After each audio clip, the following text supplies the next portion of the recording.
सरकार ने कमर्शियल वाहनों को लेकर एक ऐसा प्रस्ताव रखा है जिसका असर जो है, सीधा असर कहिए कि ट्रांसपोर्ट ऑपरेटर्स और फ्लीट मालिकों की जेब पर पड़ सकता है। ईवी, सीएनजी और हाइड्रोजन से चलने वाली गाड़ियों को जो है 5 साल तक ज़्यादा चलाने का मौका मिल सकता है। सुनने में आपको जो है राहत की खबर लग रही होगी, लेकिन कहानी में एक बड़ा पेंच है, क्योंकि इसी समय पेट्रोल को लेकर भी एक ऐसी मांग जो है सामने आ रही है जो करोड़ों पुराने कार, बाइक और स्कूटर मालिकों की चिंता जो है वो दूर कर सकती है। E20 पेट्रोल के बीच अब E10 का विकल्प देने की सलाह दी जा रही है। आखिर इसकी ज़रूरत क्यों पड़ी? क्या E20 वाकई पुरानी गाड़ियों के लिए परेशानी खड़ी कर रही?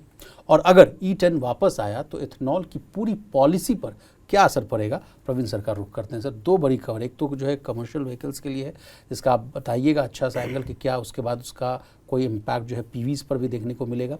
और एक दूसरी बात ये आ रही है कि सर लगातार जीत इसको माने या हार माने, आप समझाइएगा। E20 को लेकर जो बात फैल रही थी कि ब्लेंडेड पेट्रोल 20% जो है इथेनॉल रहेगा और 80% पेट्रोल रहेगा, उसको लेकर जो रार मची, उस पर ताज़ा अपडेट है कि अब E10 की मांग भी उठते हुए नजर आ रही। Over to you.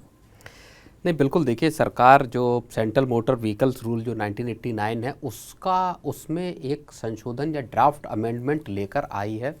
10 अगस्त को इसको जारी किया गया है। ये अमेंडमेंट कमर्शियल व्हीकल्स के पर एप्लीकेबल है, लेकिन इसके असर विशाल दूरगामी हो सकते हैं और दो तरह के इसके असर हो सकते हैं, जैसा हम लोग डिस्कस कर रहे थे। एक तो असर पूरा का पूरा जो कमर्शियल सेगमेंट है, लॉजिस्टिक्स है, उस पर है, और दूसरा असर इसका एक आम आदमी, जिसकी आपने पीवी की बात की कि एक आम कार चलाने वाले व्यक्ति पर उसका क्या असर हो सकता है। तो पहली तो बात यह है कि सरकार चाहती है कि साहब जो कमर्शियल व्हीकल या व्हीकल्स हैं उनमें अगर हाइड्रोजन, सीएनजी या ईवी जो व्हीकल हैं कमर्शियल वाले, उनकी क्या 5 साल का अतिरिक्त उनको एक्सटेंशन दिया जा सकता है। अभी जो 12 एक्सल वाले या जो ट्रक हैं उनको 15 साल का और बाकी को 12 साल तक की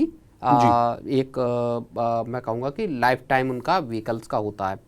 लेकिन इस नियम के आने के बाद अगर आप 5 साल का एक्सटेंशन देंगे तो ये सीधा सीधा जो लॉजिस्टिक्स में काम करने वाले जो फ्लीट ऑपरेटर हैं, जो ट्रांसपोर्टर हैं, उनको एक बड़ा फ़ायदा दे सकता है जी। ये देश के जो तमाम जो ट्रक और बसें इस तरह के जो चल रहे हैं गुड्स देने वाले, उनको ईवी, हाइड्रोजन या सीएनजी पर शिफ्ट करने में एक बड़ी पॉलिसी साबित हो सकती है जी। अभी डीजल पर चलते हैं, डीजल की कॉस्ट आती, सरकार चाहती है कि साहब फ्यूल का इंपोर्ट का बिल कम हो, फ्यूल को कम इंपोर्ट करना पड़े, और इसके जरिए अगर आप 5 साल बढ़ा देते तो एक तो जो कॉस्ट आप ज़्यादा देते हैं, अभी अगर आप सीएनजी व्हीकल खरीदें या ईवी का ट्रक अगर खरीदें तो इनकी कॉस्ट आपकी ज़्यादा बैठती है एक सामान्य गाड़ी के मुकाबले, जो कारों के साथ भी है।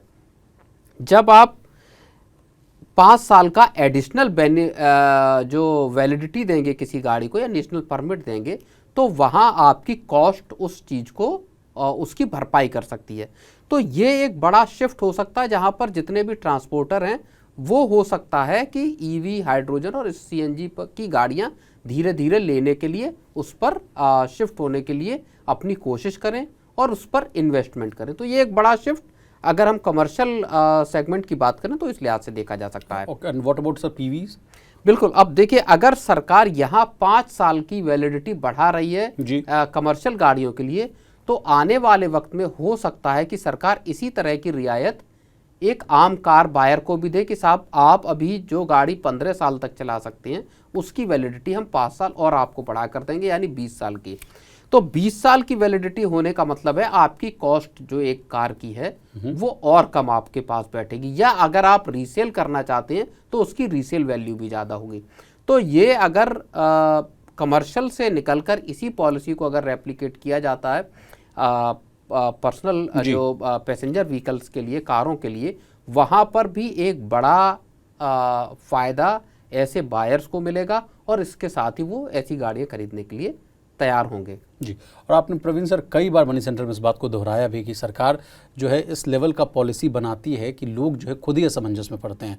जब आदमी गाड़ी खरीदने जाता है उस समय तो उसके तब जो समझिए आरसी में 15 साल लिखा रहता है, 15 साल तक चला सके, लेकिन किसी स्टेट में जब वो चला आता है या जो स्टेट में गाड़ी चलाता है तो वहाँ पता चलता है कि भाई आपकी गाड़ी जो है उम्मीद की जाती है कि आप ज़्यादा पॉल्यूटेंट जो है वो क्रिएट करेंगे तो 10 ही साल आप चलाइए। अरे भाई, एक आदमी खरीदा 15 साल के टाइम ओरिजिन के लिए, चलाना उसको 10 साल के लिए। फिर विंटर के सीजन में उसको आ जाता है एक पॉलिसी कि भाई आप जो है ऑड एंड इवन टाइप का चलाइए, ग्रैप लगा हुआ है, इस वजह से वो अपनी गाड़ी नहीं चला पाता। तो the cost of holding a vehicle, उसको लेकर आप बहुत अच्छा एक उदाहरण पेश कर रहे थे कि व्यक्ति जो है, आदमी सोच कर चलता है कि 10 साल 15 साल के लिए मैं गाड़ी खरीद रहा हूँ, लेकिन वो कार जो है अब 10 साल के बाद ही यूजलेस हो जाती है। उसके बाद उसको मजबूरन, उसको खरीदना नहीं है लेकिन उसको मजबूरन जो है नई गाड़ी खरीदनी पड़ती है या अदर वीज से उसको आना पड़ता है, जिसके लिए उसको जो उसकी महंगाई जो है वो बढ़ती हुई दिखती है, उसका बजट बिगड़ता है। तो इन सब से छुटकारा मिल सकता है अगर 5 साल का एक्सटेंशन मिलेगा तो। नहीं, बिल्कुल। देखिए, अगर आप पिछले कुछ वर्षों का देखेंगे तो सरकार की पॉलिसी ने लोगों को वाकई कन्फ्यूजन में डाला है। और कन्फ्यूजन में वो लोग नहीं है जो नई गाड़ी खरीदना चाहते, कन्फ्यूजन में वो लोग भी जो पहले से कार ओनर हैं। और एक तरह से मैं कहूँगा परोक्ष तौर पर एक इस तरह की एक मजबूरी पैदा की गई है कि आप नई गाड़ी खरीदें। आपके पास अगर BS4 है या BS3 व्हीकल है तो आप उसको चेंज करें, तभी कम से कम मेट्रो जो है वहाँ पर चलाने के लिए तभी आप गाड़ी चला सकते हैं। BS6 आपको एक तरह से लेना मैंडेटरी कर दिया, जबकि कुछ साल पहले तक आपके BS3 और BS4 दोनों व्हीकल्स जो है वो अलाउड थे। अब पॉलिसी का झमेला कहाँ से शुरू होता है विशाल, कि साहब आप PUC की बात करते हैं कि बिना PUC आप गाड़ी चला नहीं सकते, पूरे देश में है। लेकिन जो गाड़ी आप BS3 या BS4 लेकर जा रहे हैं, उस गाड़ी को भी आपका जो पॉल्यूशन सर्टिफिकेट जहाँ से मिलता है, वहाँ जब आप जाते हैं तो साहब आपको पूरा उसका सर्टिफिकेट मिलता है कि आपकी गाड़ी एमिशन के मामले में कमतर नहीं है, ओके है, एकदम सर्टिफाइड ओके हाँ, का सिंबल रहता है। आपने गाड़ी ठीक से रखी, ठीक से चलाई। बहुत सारे ऐसे कार बायर हैं जो बहुत अच्छी तरह से गाड़ी की अपकीप रखते हैं, उसकी मेंटेनेंस करते हैं लगातार, और गाड़ियाँ ठीक ठाक तरीके से काम करती हैं। और आपने सब चीज़ें ठीक ठाक की, आपने खूब सर्विस कराई, सब ओके है, आपको PUC मिल रहा है, लेकिन सरकार ने कह दिया कि साहब आपको हम, अगर आपकी BS3 है या BS4 है तो अब आप एंट्री नहीं कर पाएंगे सर्टेन एरियाज़ में, दिल्ली में नहीं एंटर कर पाएंगे। यहाँ से आपके लिए फिर एक पॉलिसी की अनसर्टेनिटी पैदा होती है, फिर आपके ऊपर एक बर्डन पैदा होता है कि यार अब मैं इस गाड़ी को बदलूँ और दूसरी गाड़ी खरीदूँ। तो जिस व्यक्ति ने अब से 8 साल 9 साल पहले कोई गाड़ी खरीदी और उस पर सपोज कीजिए 9-10 लाख रुपए खर्च किए, आज उसके सामने फिर वही तस्वीर पैदा है कि साहब 10 लाख से तो कम की गाड़ी ही नहीं है, इससे ऊपर का ही आपको कोई व्हीकल खरीदना है। तो ये एक बड़ी मुश्किल है जहां आपने कॉस्ट अचानक से बढ़ा दी जी। और जो नए कार बायर हैं उनके सामने तो और ज़्यादा मुश्किल है कि साहब आप CNG खरीदें कि आप EV खरीदें कि आप हाइब्रिड खरीदें कि आप पेट्रोल या डीजल का व्हीकल खरीदें। तो इस तरह के पॉलिसी लेवल पर जो है आम लोगों के लिए दिक्कत जरूर पैदा हुई है विशाल। अब चलिए सर, व्हीकल्स की बात हो गई तो व्हीकल में डलने वाला पेट्रोल, उस पर भी जो है चर्चा कर लेते हैं। E20 पेट्रोल को लेकर देश भर में रार मचा सर, लेकिन अब एक नई खबर क्या आ रही है, कहा जा रहा है कि अब पुराने व्हीकल्स की पुरजोर डिमांड के बाद E10 की वापसी हो सकती है। क्या है ये खबर सर? नहीं, देखिए, E10 की वापसी हो सकने के लिए एक जो है तर्क दिया गया है, वो भी CEA जो सरकार के ही मुख्य आर्थिक सलाहकार हैं V अनंत नागेश्वरन साहब, उन्होंने दिया है। इंडियन एक्सप्रेस में एक आर्टिकल लिखा जिसमें उन्होंने इस बात को कहा है कि सरकार को देखना चाहिए। हम हालांकि उसके अंत में ये भी लिखा कि ये हमारे पर्सनल व्यूज़ हैं, सरकार का व्यूज़ को नहीं माना जा सकता। लेकिन उसमें उन्होंने कहा ये है कि साहब 8 करोड़ गाड़ियों को जो है आपको मॉडिफाई करना पड़ेगा अगर आप E20 को ही रखते हैं। और उन्होंने कहा जितनी पुरानी गाड़ियां हैं उनके लिए कम से कम E10 का विकल्प रखना चाहिए। ये जो करोड़ों जो कार जो ओनर है या बाइक ओनर है, उनको इस चीज़ से राहत देगा कि कम से कम उनको अचानक से या तो उनकी गाड़ियाँ ख़राब नहीं होंगी या उनको नई गाड़ी लेने के लिए मजबूर नहीं होना पड़ेगा।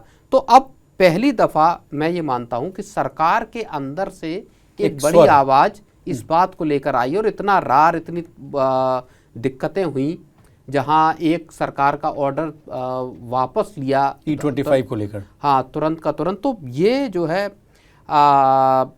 ऐसी चीज़ें हैं जहां पर सरकार की तरफ से अब खुद आवाज़ आई है। और क्या अब इसको लेकर आएगी सरकार, क्या E10 का विकल्प मिलेगा, ये विशाल देखने वाली बात होगी।